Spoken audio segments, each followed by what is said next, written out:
நீ சாகிறதுக்கு கிளிநொச்சியில இருந்து வந்திருக்க என்னதுக்கு உன் மண்டையில ஒன்றும் இல்லையா உனக்கு? நீ சாகத்தான் போற கண்டிப்பா. யாழ் போதனா வைத்தியசாலையில நர்ஸ் செய்த கேவலமான செயல். எனது அன்பார்ந்த தமிழ் சொந்தங்களுக்கு வணக்கம். நான் யாழ் போதனா வைத்தியசாலையில கை முறிஞ்சு பிளேட் வைக்கணும்ன்றக்காக அட்மிட் ஆகியிருந்தேன். அந்த வார்டுல கிளிநொச்சியில இருந்து ஒரு பேஷண்ட் வந்து அட்மிட் ஆகியிருந்தவர். அதாவது இந்த பெட்ல இருந்து ஒரு 2-3 பெட் தள்ளி அட்மிட் ஆகியிருந்தவர். நான் கிட்டத்தட்ட 3 கிழமை அந்த வார்டுல இருந்தேன். அதனால அந்த பேஷண்ட் அந்த என்வியோமெண்ட் நல்ல பழக்கமா இருந்தது. அந்த அடிப்படையில் அந்த கிளிநொச்சியில இருந்து அந்த பேஷண்ட் வந்து என்ன கூப்பிட்டா, தம்பி ஒருக்கா வாங்க உங்களோட கதைக்கணும்னு. நான் போய் அவர்கிட்ட அப்பா வயசு இருக்கு, கிட்டத்தட்ட 50-55 வயசு இருக்கு. இப்போ நான் போய் கிட்டேன்னு சொல்லுங்கப்பா என்ன விஷயம் உண்டு. அவர் கதைக்க முதல்ல என்ன விஷயம் சொல்ல முதல்ல அளவழிக்கிட்டார். அவர் பக்கத்துல அவர்கிட்ட வைஃப் நிக்கிறா, அம்மாவும் அளவழிக்கிட்டார். இப்போ நாங்கள் அழுகை நிப்பாட்டுங்க, சொல்லுங்க என்ன பிரச்சனைன்னு சொல்லுங்க. அப்ப அவர் சொன்னேன், தம்பி இப்போ நான் கிளிநொச்சியில இருந்து வாரேன், எனக்கு முள்ளந்தண்டுல நரம்பு பிரச்சனை இருக்கு தம்பி, அதனால இடுப்பு வைக்கல கொஞ்சம் பிறப்பு தண்டேன், அதுக்காக தான் அட்மிட் ஆகியிருக்கேன். விடிய வந்து இந்த மார்னிங் வந்து நான் சுகர் டெஸ்ட் பண்ணி பார்த்தேன்னா கிட்டத்தட்ட 500 கிட்ட நிற்குது தம்பியாண்டு. இப்போ நான் சொன்னா 500 சரியான கூட, இது அப்படின்னு நிகழலாம், கோமா அந்த மாதிரியான சுச்சுவேஷன் வரவும் வாய்ப்பு இருக்கு. அப்போ நான் சொன்னேன் இது சரியான கூட, என் கண்ட்ரோலா இருக்கிறியா நீங்க கேட்க. அவர் சொன்னார், இல்ல தம்பி எனக்கு சுகர் இருக்குன்னு தெரியும், ஆனா நான் கண்ட்ரோல் ஆகாம மருந்துகளும் பாவிக்கிறல தம்பி, எனக்கு இன்றைக்கு தான் வரைக்கும் தெரியும், ஆனால் இந்த அளவுக்கு கூட இருக்கேன் என்ன. அப்புறம் சொன்ன என்ன பிரச்சனை சொல்லுங்கன்ற. அவர் சொன்னார், அப்ப நர்ஸ் வந்து அந்த ரிப்போர்ட்டை பார்த்துட்டு, அந்த நர்ஸ் என்ன செய்திருக்காருண்டா, அவர் மேல் நர்ஸ், அவர் என்ன செய்திருக்காருன்னா அதை பார்த்துட்டு, இது என்ன சுகர் 500 நினைக்குது, நீ சாகிறதுக்கு கிளிநொச்சியில இருந்து வந்திருக்க, நீ சாகத்தான் போற கண்டிப்பா, என்னதுக்கு உன் மண்டையில ஒன்றும் இல்லையா உனக்கு, நீ சாகத்தான் போற, சாகிறதுக்கு அங்க இருந்து வந்திருக்கு, சாகத்தான் போகுது ரெண்டு ஏசி இருக்கு. உடனே அந்த பேசுன்னு சொல்லி ஏன் இப்படி கதைக்கிறீங்க, எனக்கு தெரியாது உண்மையாக. ஏன்னா எல்லாருக்குமே வந்து இப்படியான அறிவுகள் இருக்காது, உமா இல்லையா? அந்தந்த ஃபீல்ட் சார்ந்தவர்கள் தான் அநேகம் அது பற்றியான அறிவு இருக்கு. சாதாரண ஒரு பாமரனுக்கு தெரிய வேண்டிய அவசியமே கிடையாது, அவனுக்கு நாங்களாம் எடுத்து சொல்லணும். அவர் சொல்லியிருக்கேன் எனக்கு தெரியாது இப்படி எல்லாம் கூட இருக்கணும்னு, அந்த பேஷண்ட் சொல்லியிருக்கிறேன் கூட இருக்கணும். அப்ப இவர் கடுமையா ஏசி இருக்கிற ஏசின உடனே பேஷண்ட் என்ன செய்யிருக்காரு, அளவழிக்கிட்டார். அப்ப இவரும் போயிட்டாரு, நர்ஸும் விட்டு போயிட்டா. அப்ப அந்த கவலை தான் என்ன கூப்பிட்டு சொன்னார், தம்பி இப்படி வைஃபுக்கு முன்னால என்ன கூப்பிட்டு இப்படி அசிங்கப்படுத்தி இப்படி எல்லாம் பேசுறாரு, மேடம் சரியான கவலையா இருக்கு, பயமா இருக்கு, செத்துடுவோம்னு சொல்லி அவர் சொல்றாரு. அப்ப நான் எனக்கு சரியான அப்செட் ஆகிட்டு, அட என்னடா நாங்களும் ஒரு சுகாதாரத்துறையில இருக்கிறோம், இப்படி ஒரு பேசுறது நடத்தக்கூடாது, நடத்துறதுக்கு உரிமையும் இல்லை. அப்ப நான் போய் அந்த நர்ஸை போய் கேட்டேன், நீங்க இப்படி அவரை ஏசினீங்க. ஓ நான் ஏசினான், அவருக்கு கொஞ்சம் கூட கேச்சவர், சுகர் கூட இருக்குது, சாகத்தான் போதும் அதே மாதிரியே எனக்குன்னு சொன்னேன். அது வந்து சரி ஓகே விஷயம் இருக்கட்டும். அந்த பேஷண்ட் ஒரு மருந்து கொண்டு வந்து வச்சிருந்தோம், நீங்க அதை கவனிச்சிங்களானோ அந்த மருந்தை பார்த்தேன், நான் தான் கண்டுக்காம விட்டு வந்து இவர் கூட கதைக்கிறான்னு சொல்லி சொன்னேன். ஏன்னா அந்த மருந்து வந்து பாத்தீங்கன்னா அந்த மருந்து யாழ்ப்பாணத்துல இல்லை, அதனால கொழும்புல இருந்து அந்த மருந்து எடுப்பிச்சிருக்காரு அந்த பேஷண்ட். அந்த மருந்தை வந்து பாத்தீங்கன்னா 2 தடவை 8 பாகசி, அதாவது குறிப்பிட்ட டெம்பரேச்சருக்கு அந்த மருந்தை வச்சிருக்கணும், இல்லைன்னா அந்த இன்ஜெக்ஷன் வந்து பழுதாயிடும். அப்ப அந்த மருந்தை நர்ஸ் பார்த்துட்டு இவர் கூட கலைக்கிறாரு, வெளியிலேயே வச்சுட்டு போயிருக்கேன் அந்த மருந்து.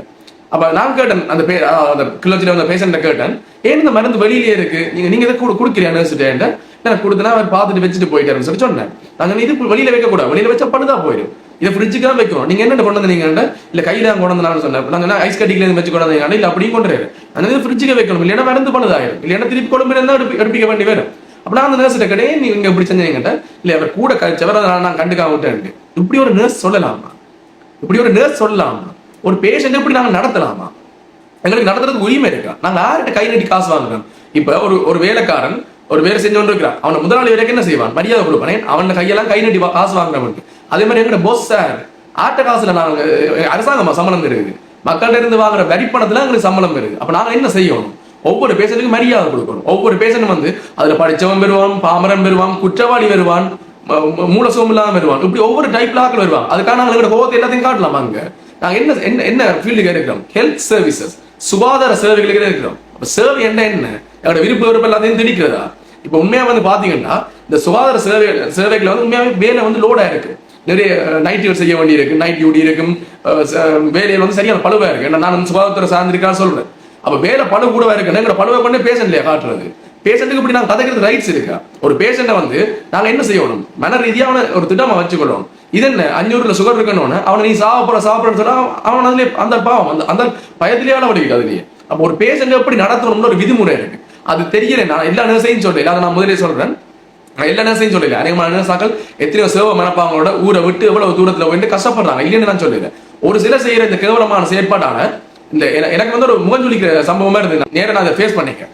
அப்ப நான் அந்த நர்ஸ்கிட்ட கேட்டேன், ஓகே அந்த மருந்தை இப்ப நீங்க கொண்டு வைக்கணுமா ஃப்ரிட்ஜுக்கு, என்ன சொன்னா நீங்க வேணும் உங்களோட பொறுப்பை வச்சுக்கணும்னு சொல்லி எனக்கு சொல்றேன். அப்ப நான் உடனே டாக்டரை கூப்பிட்டேன், அவர் நல்ல மனிதர், அந்த டாக்டரை கூப்பிட்டு நான் பிரச்சனை டாக்டர் இப்படி இந்த இன்ஜெக்ஷன் வந்து வெளியிலேயே வச்சிருக்கேன். உடனே டாக்டர் கூப்பிட்டாரு, சார் ஏன் இப்படி செஞ்சீங்க, ஏன் இந்த இன்ஜெக்ஷன் உள்ள வைக்கல, எந்த பொறுப்புல நான் சொல்ல கொண்டு வைங்கன்னு சொல்ல பிறகுதான் அந்த நர்ஸ் அந்த இன்ஜெக்ஷனை கொண்டு உள்ள வைக்கிறேன். அப்ப நீங்க யோசிக்கணும், நாங்க சுகாதார சேவையிலேயே இருக்கிறோம், ஒரு உயிரை காப்பாத்தி விடுற உன்னதமான தொழிலை செய்யலாம். உண்மையான சுகாதார சேவைகளை அடிப்படை ஸ்டாஃப்ல இருந்து டாக்டர் வரைக்குமே எல்லாருமே முக்கியமானாக்கலாம். ஒரு ஆள் இல்லையா அந்த சிஸ்டம் இயங்காது. அப்ப நாங்கள் ஒரு முக்கியமான தொழிலை செஞ்சு கொண்டு இருக்கிறோம், அதாவது சேவையை செஞ்சு கொண்டு இருக்கிறோம்.